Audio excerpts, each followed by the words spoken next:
Sabe aquele sonho que você deseja? Ou seja, cerveja. Solzão.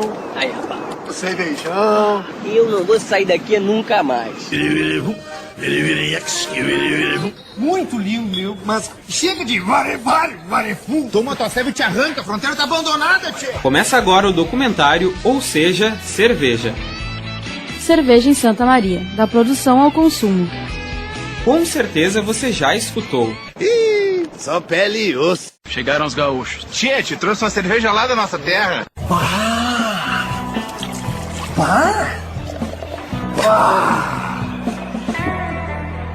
Mas deixando a conversa de bar de lado, vamos ao que interessa. Ao contrário do que muita gente pensa, a cerveja ela não começa a ser fabricada na Alemanha, entre os séculos XIX e XX. Eu não sou alemão, mas sou metido, né? Então, pra mim, tem que ser caneca e de vidro. Fora do Brasil, eu vi muita cerveja assim, ó, ela a temperaturas bem mais elevadas. E também não posso dizer muito elevadas, porque na Alemanha, quando eu tive, estava fazendo menos 4, menos 5 graus. Então era fora do gelo a cerveja. Era mesmo, tava a temperatura ambiente. Ela tem início, na verdade, na origem da civilização. Isso significa o quê? Que ela começa a ser produzida lá na Idade Antiga, né, na Mesopotâmia, por volta de 3.500 a.C. Então, eu tenho uma espécie de comportamento próprio em função da cerveja, né? E assim que toma, assim que faça mal, assim que pega problema de um resfriado, ou pede, por exemplo, uma problema de garganta. Não, quando é muito, muito gelada, inclusive o excesso, quando é muito gelada, o excesso tira o sabor.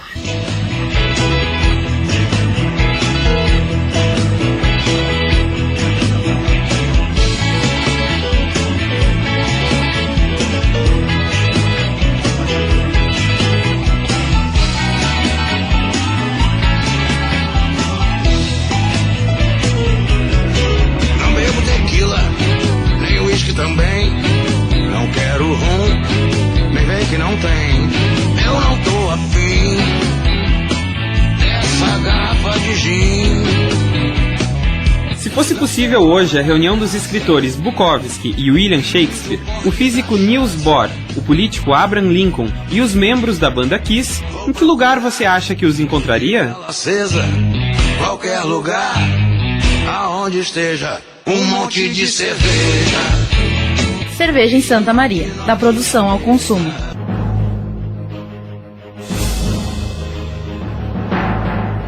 A origem da cerveja é tão turva quanto a sua apresentação em um copo. Arqueólogos encontraram na região do Nilo, onde atualmente é o Sudão, as primeiras evidências químicas da produção de cerveja como a conhecemos hoje, datadas de 7.000 anos antes de Cristo. Porém, o povo sumério é apontado por alguns historiadores como os primeiros produtores de cerveja, 9.000 anos antes de Cristo. Segundo eles, foi neste período que a necessidade de gravar a produção e distribuição da bebida deu origem a uma das principais invenções humanas, a linguagem escrita. Segundo a historiadora Diane Spiazzi, embora a cerveja tenha dado origem a essa e a outras inúmeras invenções importantes para a humanidade, sua própria descoberta foi um acidente. Acredita-se que a cerveja tenha sido descoberta por acaso. Ela não foi inventada e sim descoberta. Ela foi descoberta através da fermentação de vários cereais. Eles faziam a fermentação para a conservação desses cereais e também para a produção do pão, que era um alimento do dia a dia dos povos da antiguidade. Então, através da fermentação dessa bebida, desses cereais, gerou-se uma bebida que levou o nome de cerevisia. Durante o período babilônico, a produção de cerveja já havia evoluído, a ponto de haver mais de 20 tipos diferentes da bebida. No Código de Hammurabi, datado de aproximadamente 1.700 anos antes de Cristo, haviam diversas normas relativas à cerveja, dentre elas a pena de morte por afogamento àquele que servisse cerveja de má qualidade. No Egito, a cerveja era de consumo diário e servia como remédio para algumas doenças. A historiadora Diane Spiazzi conta como era a produção da cerveja no Egito Antigo. A cerveja ela chega no Egito, aonde ela é produzida em larga escala. A cerveja daquela época ainda não tinha as propriedades da cerveja que a gente conhece hoje. Ela era muito mais concentrada e ela não tinha o gosto característico da cerveja que a gente tem hoje. Além disso, a cerveja possuía conotação religiosa. Era comum encontrar nos túmulos dos faraós a presença de incenso, comida, joias e jarros de cerveja.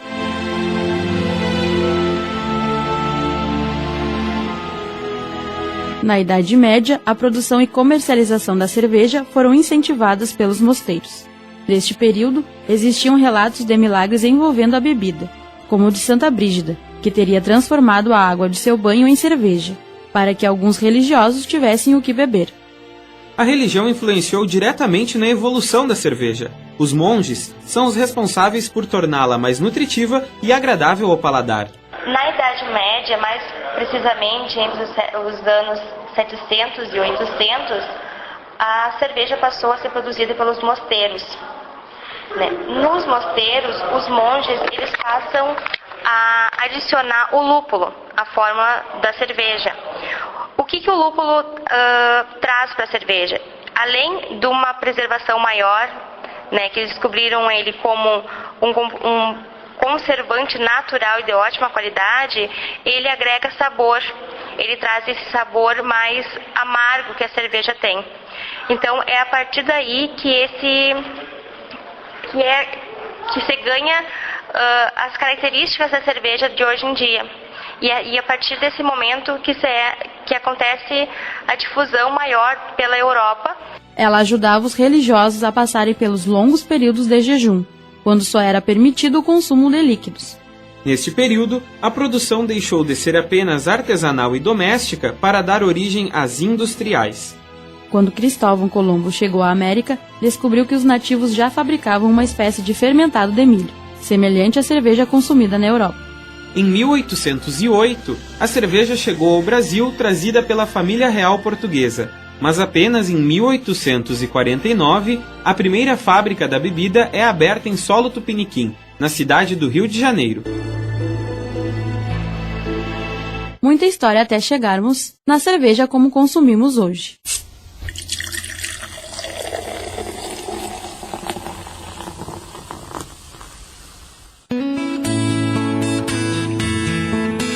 Segundo dados do Sindicato Nacional da Indústria de Cerveja, o Brasil é hoje o quarto maior mercado da bebida no mundo. O país fica atrás apenas de China, Estados Unidos e Alemanha. O consumo de cerveja por cada brasileiro é de aproximadamente 47 litros por ano. Depois da água e do chá, a cerveja é a terceira bebida mais popular do mundo. Ela pode ser dividida em 3 famílias diferentes, com inúmeras variações. Essas classificações levam em conta o tipo de levedura utilizado e o processo de fermentação. Os ingredientes básicos para a fabricação da cerveja são a água, uma fonte de amido que costuma ser o malte de cevada, uma levedura de cerveja e lúpulo. Porém, há variações que podem substituir ou serem adicionadas aos ingredientes originais, como trigo, arroz, café, batata e frutas. As cervejas mais comuns no Brasil fazem parte da família Lager, que são de baixa fermentação. Entre elas está a Pilsen, de tom dourado, pouco amarga e baixo teor alcoólico.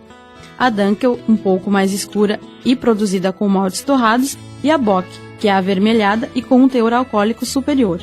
Já as cervejas da família Ale possuem alta fermentação e um aroma frutado. Fazem parte desta família as Weins, a Weizenbier, feitas de trigo. Há também as Stouts, que são cervejas escuras produzidas com malte torrado, e as Pale Ale, bem amargas, com uma coloração vermelha e escura. Há também a família das Lambics, consideradas cervejas de fermentação espontânea. Por vezes, algumas se parecem com um vinho espumante ao paladar. Os produtores deste tipo de cerveja costumam não influenciar na fermentação da bebida, mantendo até mesmo as aranhas e fungos nos locais de sua produção. Em grande parte delas, frutas são adicionadas durante o processo de fermentação, dando um sabor adocicado.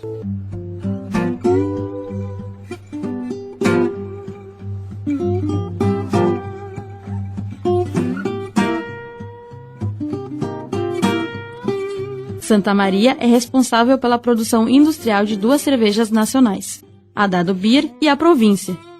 A Dado Beer é a primeira do país a seguir o Decreto de Pureza Baviera, criado em 1516 na Alemanha, para regulamentar a produção cervejeira. Com a produção de 1 milhão de litros de cerveja ao mês, a Dado Beer é comercializada nos tipos Royal Black, Original, Vines, Red Ale, Belgian Ale e Lex, Double Chocolate e Lager. Há também a produção da cerveja Província, uma Pilsen Premium de cor dourada e sabor leve. Outra santamariense é a Freibier, produzida seguindo as leis de pureza alemã, usando menos química. Os ingredientes essenciais são água, malte, lúpulo e fermento. A Freibier é um produto do restaurante Frei Pança. A microcervejaria, criada há pouco mais de um ano, produz os tipos Vines, Pilsen Lager, Escura e Ale. Fernando Acosta é o mestre cervejeiro responsável pela marca. Segundo ele, a produção da cerveja por vezes chega a parecer uma brincadeira de gente grande. Agora eu vou fazer um pouquinho mais amarga. Não, agora eu vou fazer um pouquinho mais refrescante. Ah, começou a esfriar. Vou fazer um pouquinho mais alcoólica, né? Com mais grãos. Ou vou botar o terceiro lúpulo, não só o amargor ou aromático, vou botar um outro lúpulo de essências, né? Para ficar um aroma lupulado, assim, um aroma de amargor. Então tu começa a brincar, tu começa a brincar com a tua cerveja, o que tu quer tomar. E isso a teoria não te ensina. Tu tem que fazer, tem que errar, erra à vontade, faz uma, faz duas, erra, chama os amigos. Eles vão sempre te dizer que tá bem bom, que é para tomar, né? Mas o interessante é isso. A cerveja artesanal, como a gente tem visto aí, tem unido as pessoas. Fernando também vê um mercado positivo na comercialização local da cerveja. O cenário está tranquilo de trabalhar, tem muita gente nos procurando, querendo aprender, querendo fazer cerveja junto, a gente sempre está aberto para isso. O processo de produção da Freibier começa com o malte moído sendo misturado à água, em uma temperatura controlada. O amido se transforma em açúcar, então o bagaço do malte é retirado. O líquido restante é fervido durante 80 minutos e acrescentado o lúpulo de amargor e aromático. Após a decantação, o líquido é resfriado e colocado em recipientes fechados, para fermentar durante 4 dias em temperaturas baixas. Após este processo, ela é envasada em barris e fermentada por mais um tempo, onde a espuma surge. E a espuma tem um papel importante para a cerveja. Além de garantir cremosidade e leveza à bebida, ela serve como uma barreira para o calor, conservando a cerveja resfriada por um tempo maior. A temperatura ideal para o consumo da bebida é outro ponto divergente entre os consumidores. Nos Acosta dá a dica. Tomar uma aqui trincando. Ninguém toma cerveja trincando. Nem artesanal a gente toma cerveja trincando. Por que acontece? Tu acaba fechando as papilas da língua, tu não sente o gosto da cerveja. Tu tá tomando água. Tu tá simplesmente tomando uma água que tá num copo ali. Fora do Brasil eu vi muita cerveja assim, ó, ela a temperaturas bem mais elevadas. E também não posso dizer muito elevadas, porque na Alemanha, quando eu tive, estava fazendo menos 4, menos 5 graus. Então era fora do gelo a cerveja. Era mesmo, tava a temperatura ambiente, só que pô, lá fora, na rua, estava menos 4. Lá dentro estava 5 ou 6 graus, entendeu? E tu acaba tomando cervejas nessa temperatura, tu acaba tomando menos cervejas. Porque tu, como eu te falei, tu degusta a cerveja, tu sente mais os sabores da cerveja, e com uma cerveja trincando, como o pessoal diz, tu não consegue sentir o gosto da cerveja, né? E tu acaba tomando mais quando ela está gelada, assim, enfim. Com a cerveja um pouco mais elevada, tu vai sentir mais o álcool, até a sensação, né? Tu começa a tomar, o pessoal diz, me deixou alegrinho, 2, 3 ou uma, enfim, tu tomando ela a temperatura mais elevada, tu não sente isso. Entendeu? Cara, eu aconselho a tomar cerveja a 5 graus, né? Nem mais nem menos, 5 graus. Ah, mas como é que eu vou saber? Deixa na geladeira, não bota no congelador. Deixa naquele cantinho da geladeira que sabe onde está mais gelada. Deixa ali quieto, não bate essa cerveja e toma naquela temperatura ali. Eu tenho certeza que a partir do momento que tu começar a tomar, tu não vai querer tomar aquela cerveja do congelador.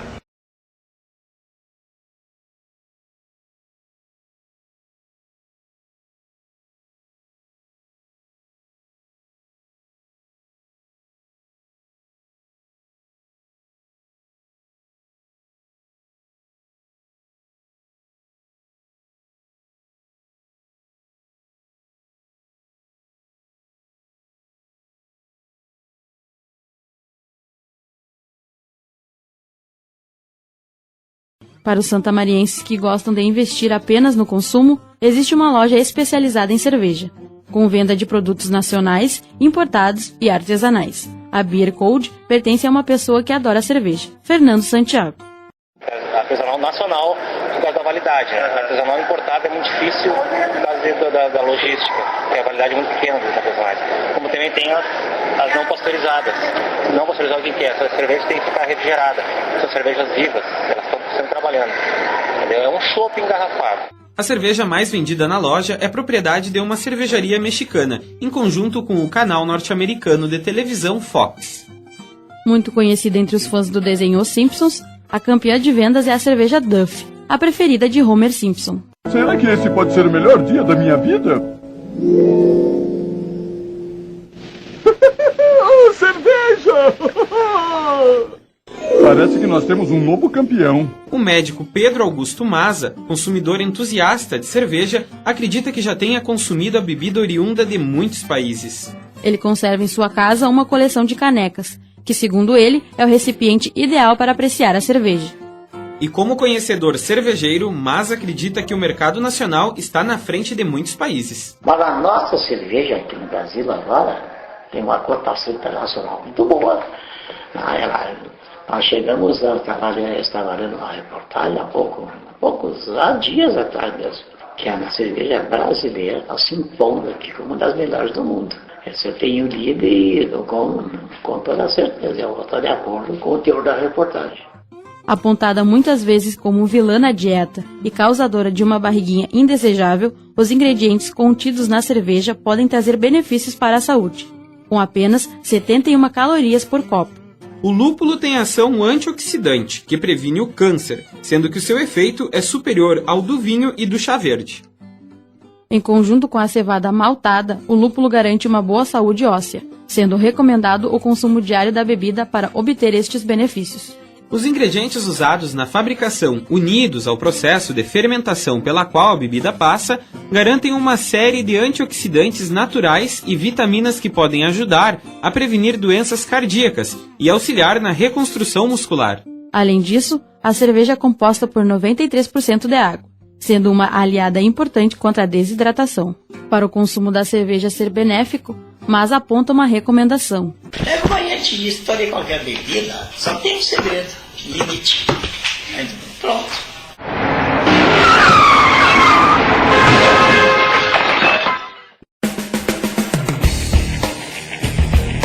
Não podemos esquecer que a cerveja é uma bebida alcoólica e, como todas as outras, pode levar ao alcoolismo, prejudicando órgãos vitais e gerando doenças sérias, como a cirrose, que pode levar à morte.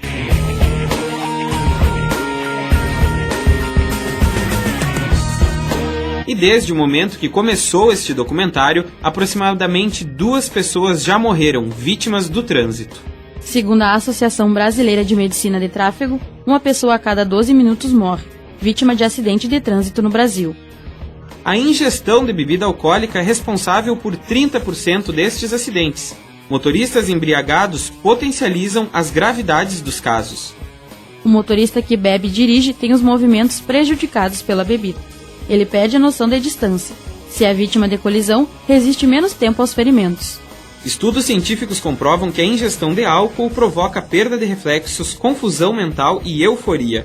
Isoladamente ou em conjunto, tais fatores podem levar a um desastre.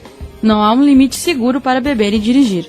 A absorção e metabolização dependem de determinados fatores, como sexo, peso e alimentação. Para diminuir o número de vítimas, em junho de 2008 foi criada a Lei 11.705, mais conhecida como a Lei Seca. A lei alterou 3 artigos do Código de Trânsito Brasileiro. Quem dirigir embriagado pode pagar multa ou ter o direito de dirigir suspenso por 12 meses. A infração desse artigo é considerada gravíssima. Metade das mortes está relacionada à ingestão de álcool pelos motoristas. Segundo a Organização Mundial da Saúde, o Brasil é o 5º país com maior número de mortes ocasionadas por acidentes de trânsito. Só em 2011, o Ministério da Saúde registrou 40 mil vítimas fatais. Um levantamento realizado pelo Centro de Informações sobre Drogas Psicotrópicas e a Secretaria Nacional Antidrogas mostrou que entre jovens de 18 a 24 anos, 78% já fizeram uso de bebida alcoólica. e 19% deles são dependentes. A pesquisa ainda apresentou dados preocupantes. A idade mínima para o início do consumo de cerveja fica em torno dos 12 anos. A análise foi feita em adolescentes do ensino fundamental e médio, da rede pública de ensino. Um levantamento do governo federal aponta que 46% dos homens já beberam cerveja e dirigiram. Assim, o tema passa a ser tratado como questão de saúde pública no país. A comercialização de bebida alcoólica em rodovias federais é proibida. Consumir uma latinha de cerveja e dirigir já é o bastante para ser multado. Beber 2 ou mais cervejas é considerado crime de trânsito.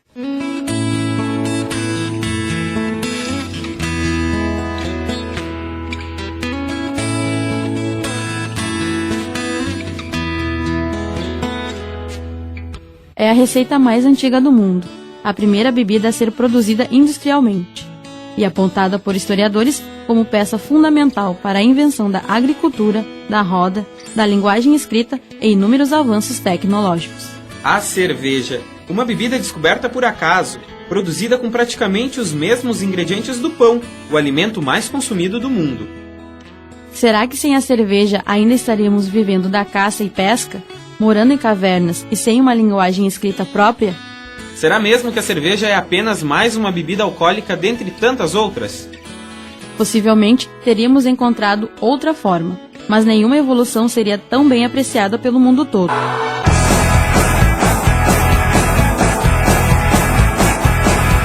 Se Deus não quisesse que a gente bebesse, não tinha criado o fígado, o lúpulo e o malte. Se Deus não quisesse que a gente bebesse, não teria inventado o barril, a cevada e o álcool. Este documentário é um produto da disciplina de Projeto Experimental em Rádio, da Unifra. A produção é dos acadêmicos de jornalismo Ana Halber, Carolina Santana, Eduardo Clavé, Renato Peixe e Rômulo Dávila. A orientação é do professor e jornalista Gilson Piber. Na apresentação, Rômulo Dávila e Carolina Santana. Na central técnica, Clenilson Oliveira. Escute sem moderação.